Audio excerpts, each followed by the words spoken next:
And we are live. Good afternoon, everyone, and Happy New Year. Welcome to the very first Bookish Moment of 2026. I think I have gotten used to saying 2026 by this point, but Happy New Year. I hope everybody had a wonderful, restful holiday season. I am your host today, Sarah Burr. You may notice that my beloved co-host, J.C. Kenney, is not with us today. Unfortunately, J.C. is feeling under the weather and won't be able to join us for today's session, but he sends his best regards, and I hope that you all will join me in sending him some good wishes. Well wishes. Let's send him well wishes. So JC, we're missing you, but the show must go on, and we have a fabulous guest with us to kick off the year. We are going to get cozy. We're going to get talking about romance. We're going to be talking about puzzles and mystery and more. We are joined by Joanne McLaughlin. Joanne, welcome to the show. Thank you for joining us today. Thanks. It's good to be here. I'm excited to dive into a lot of your entire writing career is very, very interesting. And folks, we were talking a little bit before just going live how varied Joanne's the genres that she has written in. And today we're going to be focusing on her newest release, which is a mystery called A Poetic Puzzle, with a cover that really fits it in such a beautiful way. For those of you who are puzzle lovers, I think you're going to love the shout out here. But it blends poetry and mystery and romance and, that small community feel in such a lovely way. So it's going to be fun to be able to dissect Joanne's writing and figure out how this puzzle came to be. But before we do that, I want to pause and check in with our wonderful audience members who are chiming in on the chat. You guys, thank you so much for being here. We've got Alma saying hello from Arkansas. We've got Mizan saying hello, everyone. Farmhouse Reader saying Happy New Year. And Mizan taking everybody then, of course, says their well wishes to JC, which I will be sure to pass on, you guys. We have Celestial Echo Press, which that seems like a familiar username, saying hello. Welcome to the show. Thank you very much for being here, everyone. So to dive into today's conversations, we're going to kind of go back in time a little bit and learn about who Joanne is and really what prompted her to get into the world of writing. So Joanne, do you mind kind of taking us on a little trip down memory lane? What got you interested in books and creating stories and telling stories? I've been a reader since I was like 4, and a writer since I was probably about 7. As from the first minute I could hold a pencil, probably I've been writing. Did I make any sense? Who knows? But I did. I would write superhero fan fiction, in my little head. When I was 9, I wrote my first play, and it was about a radio broadcast about an earthquake in Alaska, which I guess foreshadowed both my writing career and my journalism career. And somehow or another, they decided it was good enough to put on in my 4th grade classroom. And it was reprised in my 6th grade classroom. Wow. Don't ask me how that happened. I can't recall. It's been a while. I'm not the youngest person in the world. And, I wrote some poetry in high school. I started my first novel probably when I was about 10, which was a flagrant ripoff of Little Women. A story I called Dynamite Deadly, because it was about a girl named Diane Deadly who had a bunch of sisters. I was an only child, so of course I had to write a story about a girl with lots of sisters. So fiction has always been a very strong element in my life, between the superheroes and the 9-year-old radio broadcaster. And then I wanted to be a doctor all my life, and was just like washing out on advanced chemistry. Actually, I was washing out kind of on the second step of chemistry, not even that advanced. And I thought, okay, do what you know. Yep. And I had been the high school newspaper editor, and so I went into journalism. Why not, right? Nice. Yeah, I remember the days I desperately wanted to be an FBI agent, but like with their forensics lab, like I wanted to be like all like CSI and all of that good stuff. But once I got into chemistry and biology, I was like, it's interesting, but it's not really for my brain. And so instead of solving murders in real life. It's like I could just write about them instead. So that's funny how like our how life kind of veers off in these different directions, setting us on these paths that we go down. And we were talking a little bit before we went live about how you haven't just written one fiction book, you've written several. And if you'd like to share kind of the different genres that you write and how you kind of were drawn to each of them before we kind of dive into why, like, how did a poetic puzzle come to be? Like, how did that blossom into your mind? Sure. My first three novels were a vampire trilogy about a family of dysfunctional musical vampires. Which started basically, the title of my first book is Never Before Noon, which was the name of the musician's management company my late husband ran. And he had just died. He'd been, sick for a while. And I was sitting down at his laptop because it was way better than mine at the time. And I thought, okay, I knew I was going to name the book after the company, Never Before Noon. And I thought, okay, who besides vampires doesn't get up until noon? Musicians. And that's how I started that. I was a big Anne Rice fan. Her first three novels I loved. I think she kind of jumped the shark after that a little bit, but that's okay. My opinion was not important. And but I loved her stuff, and I wanted to write smart vampire novels, and hopefully I did. I had also written before that, but not published, a crime thriller, Chasing Ashes, which had been on the back burner of my life for many, many, many, many, many, many, many, many, many years until it got published.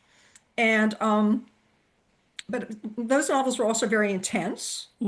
The vampire novels are very spicy, as we like to say these days. They used to just be sexy, now they're spicy.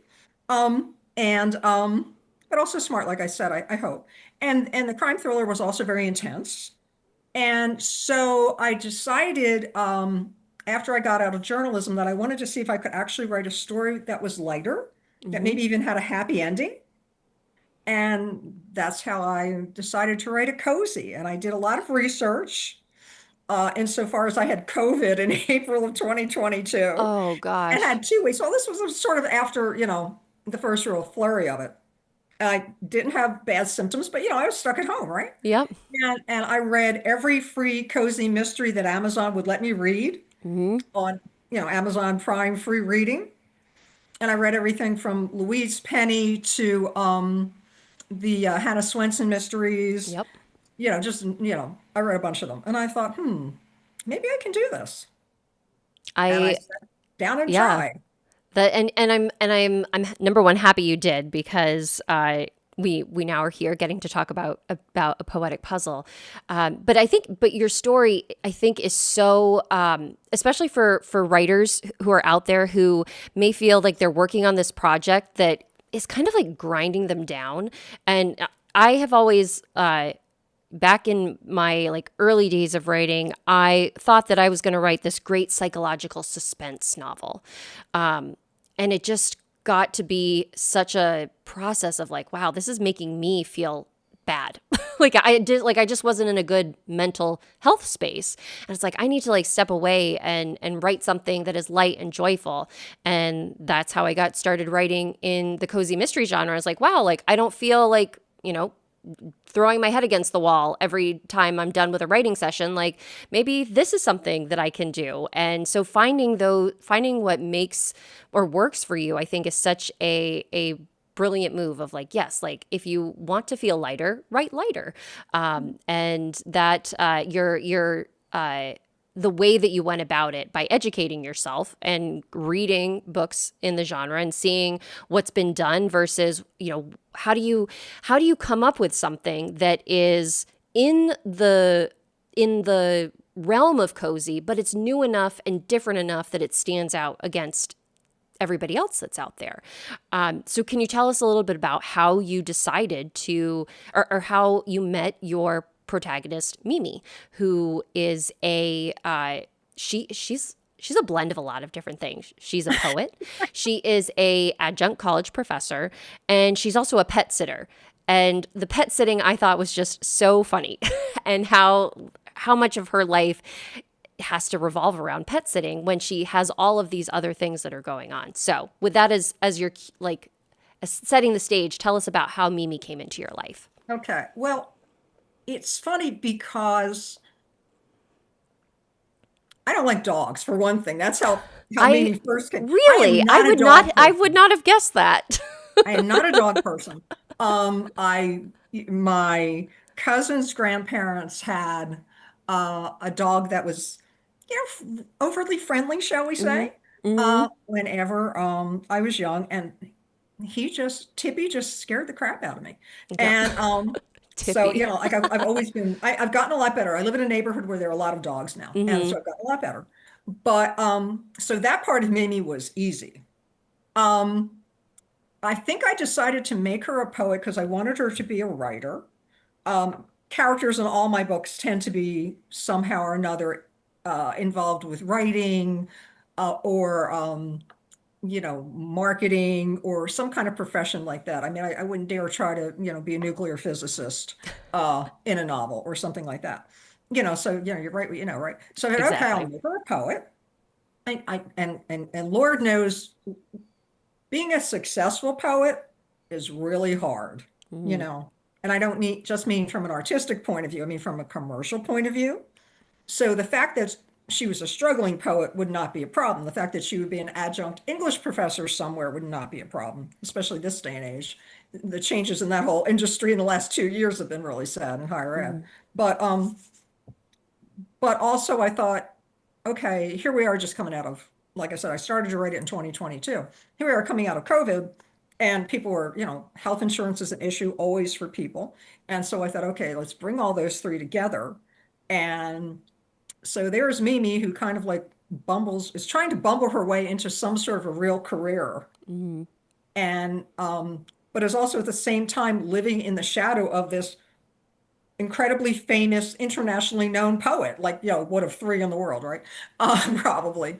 And and then has to just kind of figure out who she is in relation to that on a daily basis. And then suddenly, oh wow, now then she's dealing with it full time when these manuscripts land in her lap. And just to kind of clarify for our viewers, the reason why Mimi is living in the shadow of this poet is they both share the same name. And so you can imagine that it gets very confusing for folks if they're Googling or looking around or searching for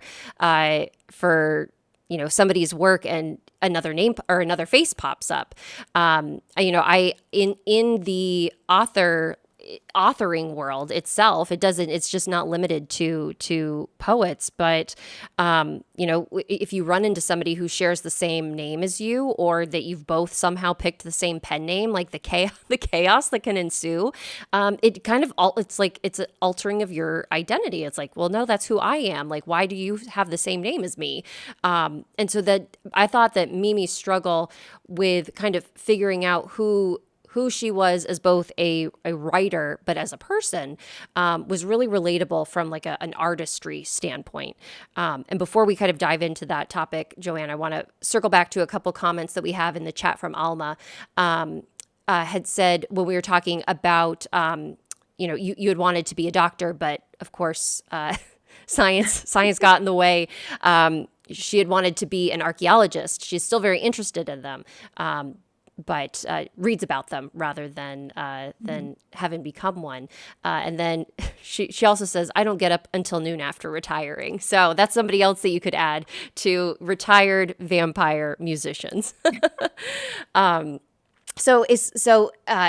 we talk a little bit more about Mimi's world and kind of this mystery that she sets herself in, can you talk a little bit about the sense of the theme of identity and the journey that she kind of goes on, without, I guess, being too spoilery, of her college, the place where she teaches, also has this really deep connection to the famous Mary Irene Jones, this poet that is like this big grand figure in the novel, and she kind of like all of her like the department head and her colleagues, like they're all kind of like, nudging her of like, oh, like you're much more esteemed namesake and things like that. So it's like, how has that affected Mimi as like developing her confidence and figuring out like who she is in the world? Well, the irony, I guess, of much of the book is that she's never met this woman. Mm-hmm. They worked at the same college, decades apart, because the famous Mary Irene Jones is about 20 years or so older than Mimi, maybe 25, and had more or less retired from teaching, although she was still out there doing other things. And so Mimi's at the small college where, as you said, this woman is like a goddess on Mm-hmm. campus. All of her colleagues know her, all of her bosses know her.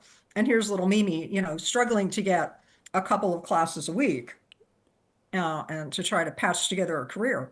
And what I wanted to try to do was just sort of set up the dichotomy between knowing who you are as a person, knowing who you think someone is reputationally, and then also realizing that that person is not necessarily who their reputation suggests that they Mm-hmm. are. And some of the people who are closer to the famous Mary Irene Jones in the book sort of drop hints as to who she is, and you realize that this famous poet maybe wasn't all that together. Mm-hmm. And Mimi, who feels not at all together through most of the book, it levels the playing field a little bit, shall we Mm-hmm. say? Yeah. Um, the identity thing, if I can just throw this in there, is that I purposely used the name Mary Irene Jones because it was my grandmother's maiden name. Aw. And the reason why I mention it is because this woman died in 1931. She died when my dad was 9 years old. Oh, wow. And I never knew this one. I have one picture of her, Mm-hmm. never knew her. I kind of look a little like her. And so I just kind of thought, all I know is this. This is who this woman is to me, is this picture. My dad Mm-hmm. didn't talk about her much because he barely remembered her. So that was kind of like the kicking off point to this larger than life image of this woman, of this famous poet that Mimi has had to sort of live with all her life and contend with and sort of find, as you say, her place, both personally and professionally, in this Mary Irene Jones universe of not Mm-hmm. of her making. That Um, that I think that whole topic I really brings to mind of the fact that like, with the connectivity that we have these days of, people posting their lives on social media, and you're seeing this picture that people want you to see, and that we never have any idea of what's really going on behind closed doors. And we are continually reminded of that. I think when something shocking happens in somebody's life, you're like, I never would have thought that this could happen to that person because their life seems so amazing and glamorous and wonderful. But it's such like a poignant reminder about the fact that like we're all dealing with these things. We all have our struggles. We've all had our challenges and hurdles that we have to get through. And it's really, at the end of the day, what somebody else's life is not your business. And it's like you're here to define your life and move forward living how best you want to live. And so I think that is like that's a really a beautiful message to have in this, especially this time period where it just feels like there's so much of our identity that is not ours anymore because we've shared so much online. Just think of all of the pictures that people are going to have of themselves in the years to come, like that they probably don't want online. I thought about like all of the pictures of my college years where it's like, I really don't probably want those, like, Friday night party posts, like following me around for the rest of my life. So yeah, it was such like an interesting thing to think about. And in a very nicely wrapped box that you presented us with through the story.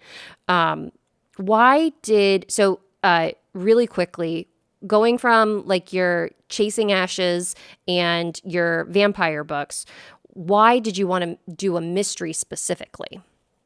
Well, Chasing Ashes, as I said, is a thriller. It's a Mm-hmm. mystery in its kind of own way. I've always been Nancy Drew. Mm-hmm. That was all I wanted. You know, I've always been drawn to that. Yep. And as I said, my first novel, even when I was 10 years old, was a mystery, a bad one. Chasing Ashes went through lots of iterations over the years. I wrote a really crappy mystery book when I was much younger, and I fell in love with the characters. They just, or more to the point, they just like embedded themselves in my brain, and I couldn't Mm-hmm. lose them. And then I kind of kept morphing the plot so that they became Chasing Ashes. But I've just always been. I'm not a crossword person.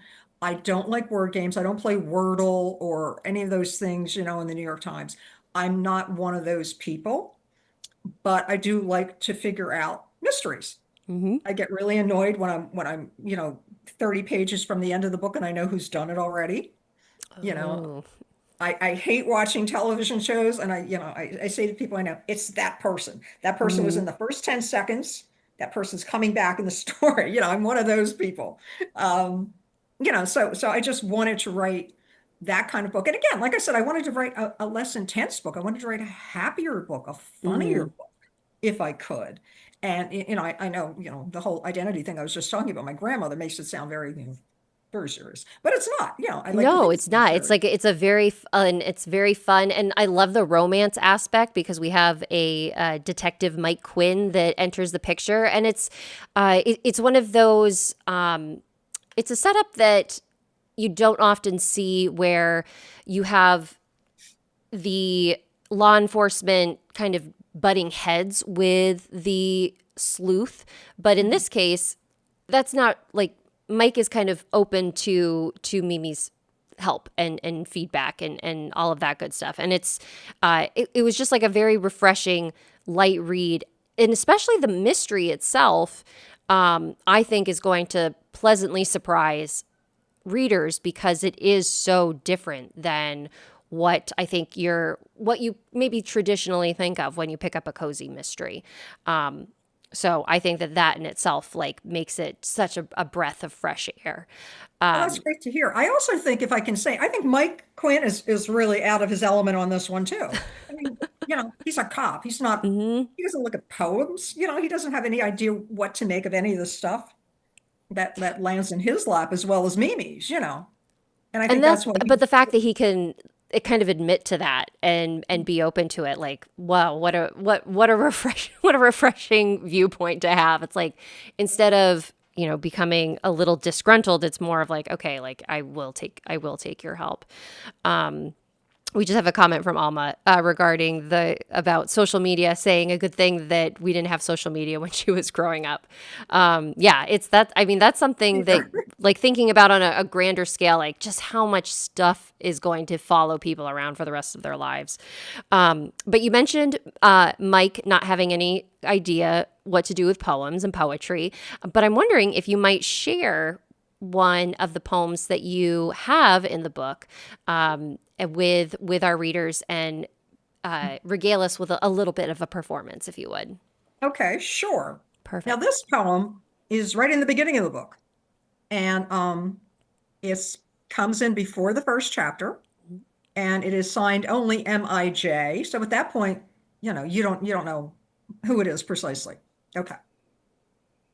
Wanting peace and never finding, always reaching, always striving, cycle. Sitting home, yet always leaving, always seeking, always questing, cycle. Always leaving, never lasting, always searching, never ending, building this, yet always yearning, wanting peace and never finding, cycle.